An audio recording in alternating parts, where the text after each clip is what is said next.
America, I'm going to start here with what happened over the weekend. And in fact, let me start with the chalkboard. I want to ask you a question, the question that I asked you last week. Who are we? Who are we? It's critical that you know the answer to this question yourself, because you really are the leader. We're looking for another great leader. Well, that's you. It's critical that you know these answers yourself. It's more critical that you even get others to start thinking about their answer to this question. Who are we as people? Are we really just about the money? Are we willing to do anything for money or security? How many people do you know that are living in la-la land? They're completely oblivious as to what's coming ashore. They have no idea. I fear too many. And yet, we are being presented with a choice. It will come down someday. At this point, we'll look back in history, and the world will say, how did they miss this?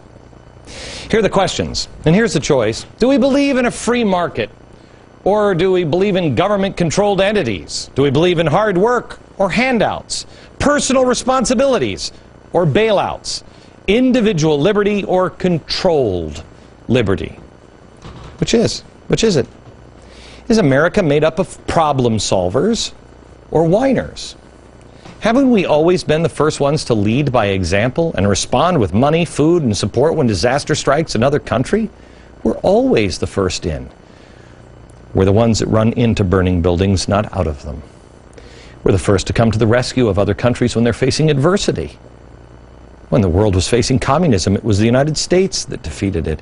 When the world was facing fascism, it was the United States that helped defeat it. Do we still believe in that America? Are we still the America that did go to the moon? Or are we the America that's believing the moon landing deniers now and saying, oh, well, we never did that?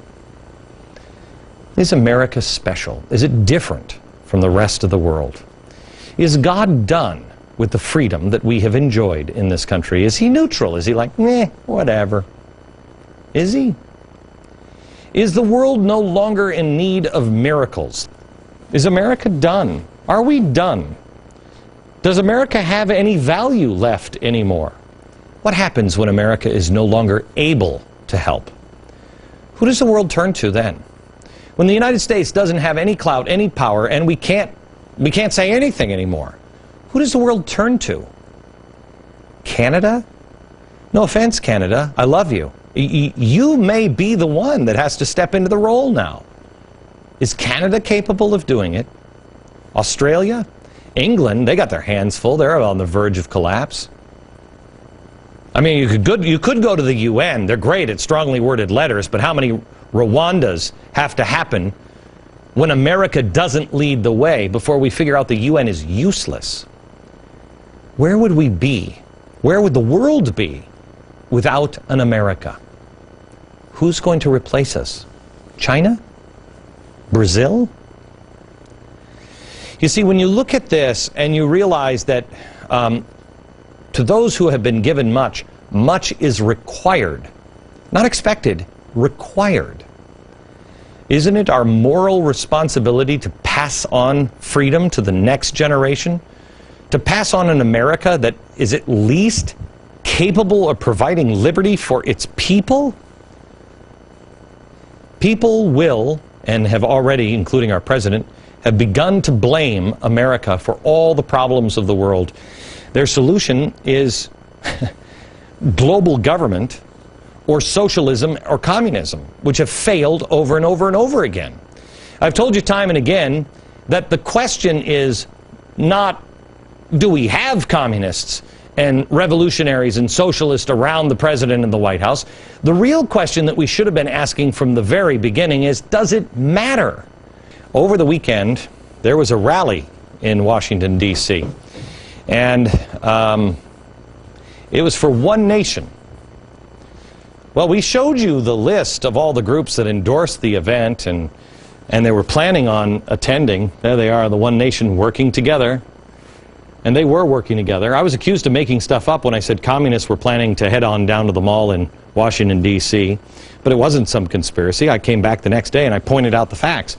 And I showed you, here they are, Communist Party, New York Democratic Socialists of America, Socialist Organization. I mean, it's just campus progressives. This is it.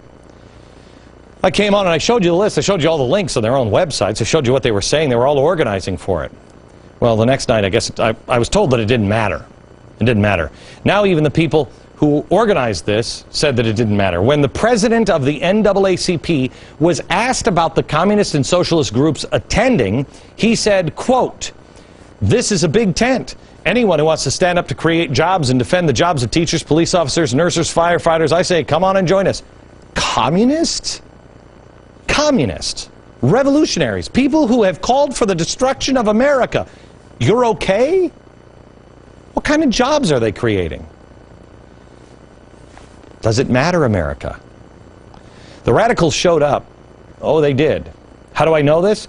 Well, I mean, it's one thing, you know, to say, hey, I think that guy might be a socialist. It's another when they're carrying giant signs bragging about it. Here they are. Socialism is an alternative. Capitalism is failing. Capitalism sucks. This is a scary group. I mean, they're not ashamed of the fact. They are embracing these ideologies. But I guess they should be, right? Socialism and communism has failed every time they've ever been tried. They end every time in mass murder, so why not? Why not? This is the exact antithesis of the principles America was founded on. But our children and these guys don't know because they're not taught this in school anymore. No one is taught about the evils of socialism or communism. We were founded on the exact opposite principles as this. And yet, they're excited about it. All right. There are over 400 progressive special interest groups that brought their signs and their T-shirts. I want to compare and contrast the crowds. Their signs. What were they wearing? What were they wearing over the weekend? And what was the crowd wearing at 828? America, I want you to ask a question. Which group best represents a brighter future for America? Is it this one, or is it this one? At 828, there weren't any signs because the people who came weren't professional protesters or agitators. They came for the day. They're regular working stiffs, moms and dads, people just like you who just care about America and who are willing to do the hard work and are concerned about their country. This isn't a group of freaks. These are your neighbors. Here it is on 10/2/10 on Saturday. If you believe that all people are entitled to decent living conditions, full health care, and quality education, say, I believe. America, which one is authentic and which one is apathetic? Many at 10/2/10 didn't even know why they were there. They were just told to go. The ones who were there, they really did believe in something. And there were a lot that really did believe in something, but when you talk to them, it really didn't make it much better. Watch.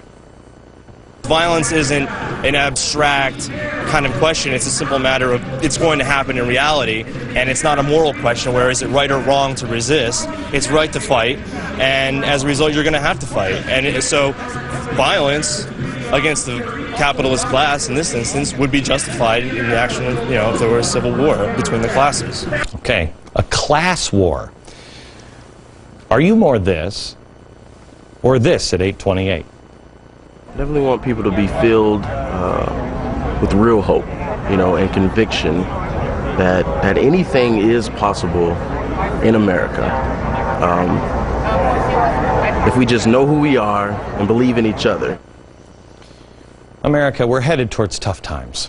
We are headed towards tough times. Who do you want by your side? This guy or this guy? There's a lot of talk about the difference between the two, but I want to show you something that I found horribly shocking. I want to show you the World War II memorial. Look at this video. This is after the rally. This is the brand new World War II memorial. Look at the trash left everywhere. Now here's something from the 8/28 rally. This guy was at the Vietnam Memorial, and he was saying goodbye to a friend. Here's the difference.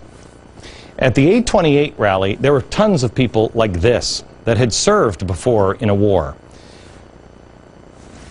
Here, there were the anti-war protesters. Which one are you?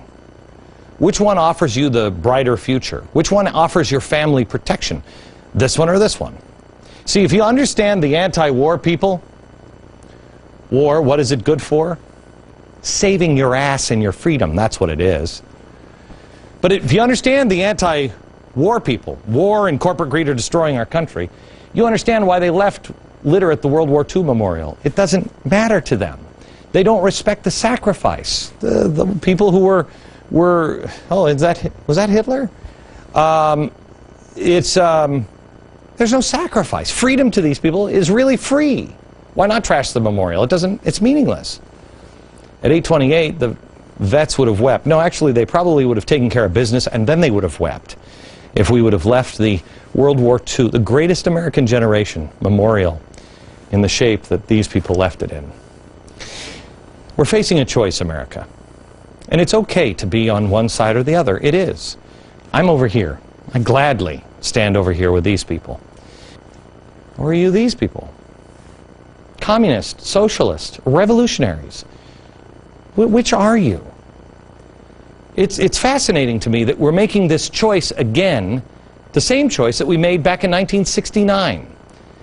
I think of us, myself, as the people who figured out how to go to the moon and then come back again in one piece. Innovators that shook the world and said, we could push it even further. But not everybody remembers it that way. Summer of 1969 was also remembered for something else. Woodstock. Just hippies having sex in the mud. Going down, reaching the highest heights man has ever reached, and some of the lowest lows that man has ever reached. But the music was great. The rally was billed over the weekend as the biggest collection of radicals since the 1960s. It's true.